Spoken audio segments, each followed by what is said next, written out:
Hello everybody, in this video I'm going to show you how you can add dark mode to a Ruby on Rails app using tailwindCSS. So first of all, I'm going to generate the app by doing Rails new, and I'm going to call my app test dark mode. I'm also going to specify Tailwind as the CSS framework by using -c Tailwind, and then I'm just going to generate this app real quick. Alright, so now that that's generated, I'm going to cd into the app, and I'm going to start off by generating a simple home page by doing Rails G controller pages home. So just like that. Then I'm going to open this up in VS Code. I'm also just going to start the server because that should be fine for now. And the first thing I'm going to do is I'm going to go to the config routes.rb to set the home page as the root. Because right now we just have the get for the home page, but I want to set it as the root for the app. So I'm going to go down here on comment root and set this to the pages and the home action. So now we can go and visit the app at localhost 3000. And as you can see, it's displaying the home page. So real quickly, I'm gonna go over to the layouts application file, and I'm gonna remove this container real quick. And then I'm gonna go over to the home page, and I'm gonna add in a little bit of styling just so we can see something on this page. So let's do like a full container. I'll do an indigo background. I'm also gonna add some centering classes. Item center, justify center, and then I'm just going to add an h1 in the center of the page. Let's make this bold. I'll just say hello world. Alright, so boom, that's a really simple setup. And now I want to talk about how can we add dark mode to this. And it's actually super easy with Tailwind.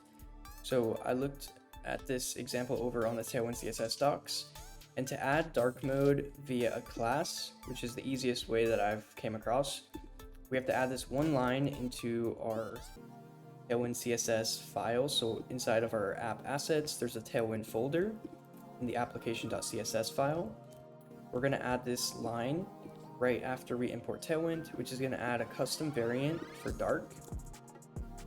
And it's going to add this little bit of code, which will basically toggle dark mode as long as you add the dark class onto, I think you add it on the HTML tag. You might be able to add it on the body, but we'll test this out right now. So it's super easy to toggle between light and dark mode using this. Now I'm going to show you a quick example. So let's say like this page is super bright, right? So if someone wanted to go to your site at nighttime and they don't want like the super bright website loading, we can have the dark classes that get toggled.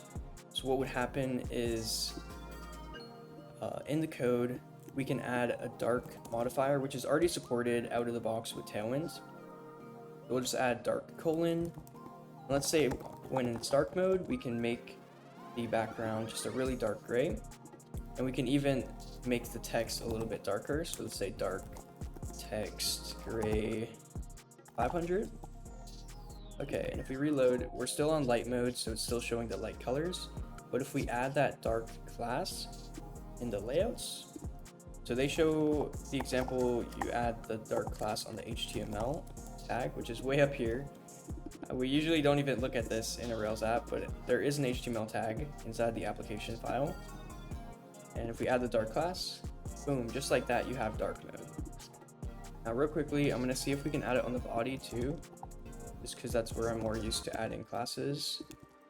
And okay, yeah, it looks like that works too. So maybe as long as you wrap all your content in the dark class, so either in the body or the HTML, then things should work properly.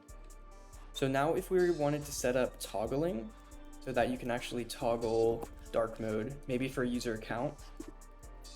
First of all, let's add user accounts real quick, which I'm going to use the Rails G authentication generator to generate a quick user account setup. Now, Rails G authentication doesn't have registration out of the box, so I'm going to add my own gem that I created called Tailwind registration. I'm going to bundle add that, and then we're going to do a Rails G Tailwind registration command. And boom, now we have some registration set up. Then we can do Rails DB migrate just to set up that user model. And I'm actually going to add a new migration for dark mode. So let's do Rails G migration, add dark mode to users. Dark mode will be a Boolean. And this is going to create the new migration file. I'm going to quickly go and edit that before I actually migrate the database. So let's go over to our app, go to the DB migrate folder, and then we'll go to our new migration for adding dark mode. And I'm going to default this to false. So I'm just going to add this line. And now we can go and migrate the database with Rails DB migrate. And then we can start the server with bin/dev. All right, cool. So when you do that, it's going to require you to sign in before you can view the homepage. So that's fine, I guess. Let's go ahead and create an account with the registration view, sign up, and boom, now we're back on the homepage and we have a user account, which is cool because now I want to be able to save the dark mode setting for a particular user. And we already have that dark mode field right on the user model. So what I'm going to do is I'm going to add a link somewhere on the page. So let's just go back to the home page. We can just do that here for now. I'm going to go to the bottom, like outside of all the code, because I'm going to use the absolutes class anyways. So I'm going to add a div. Let's do absolute top 4 right 4. All right, and then we can check. Well, actually, okay, yeah. Let's check if current user dot dark mode question mark. So if the user has dark mode, then we can show a link to toggle off dark mode. But if they don't have dark mode enabled, then here's where we add the link to toggle dark mode. So I actually want to add an icon because I've seen, a lot of websites where they have like the cool dark mode toggle. So if we could find like a sun emoji, which I found one on heroicons.com, and drop this SVG in. And all right, let me make this a little larger. Let's see what this looks like on the page. If we go back and reload. Oh right, so I forgot, with the built-in authentication, there's not a current user variable. It's actually current.user. So current class user, and then dark mode, and boom, as you can see, we have this little sun icon in the top right corner. I want to make the icon probably be like a yellow, and then make it larger again, and I'm going to increase the position so it's a little bit farther away from the edge. Let me try to do it directly on the icon. There we go. Now it's working for whatever reason. I could probably do the rotate too if I want to. Although, no, rotate's not coming through. That's okay. Okay, anyways, so when you click on this icon, what I want to have happen is I want it to save dark mode. Well, I want it to enable dark mode on the user account, which we already have the dark mode field on the user. So really what we need is we need an endpoint in our app. So I need to create a new controller for setting dark mode. So let's go over to the controllers and I'm going to create a new file. I'm going to call this dark mode controller.rb. And we can add the class dark mode controller. This is going to inherit from application controller. Now we're just going to have a create action.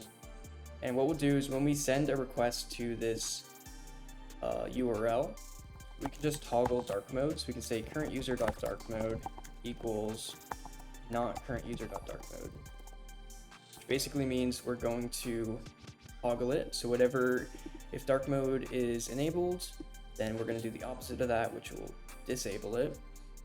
Another way we could do this is we can actually update. So we can say current user. Oh, and I forgot, we don't have the current user variable, so we're gonna have to say current class.user update, and we'll set dark mode equal to not current.user.dark mode. Then after we do that, let's just redirect to the root path, which should update everything on the page. And that's really all we need for this controller. We're also gonna need to go and set the route for that. So let's go to the config routes.rb, and I'm gonna add a resource dark mode.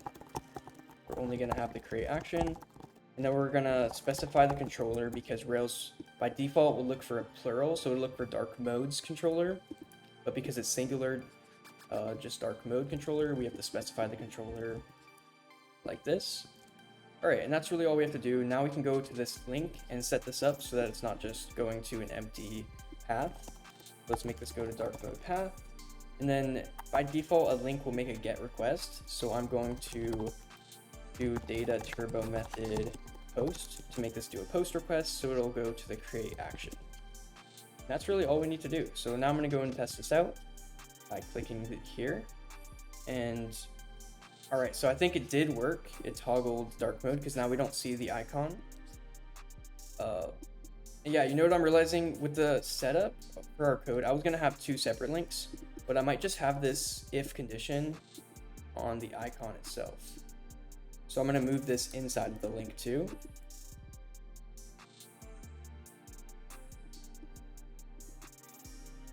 All right, so yeah, we're just gonna have two different icons. So I'm gonna go and grab the nighttime icon, which would be the moon.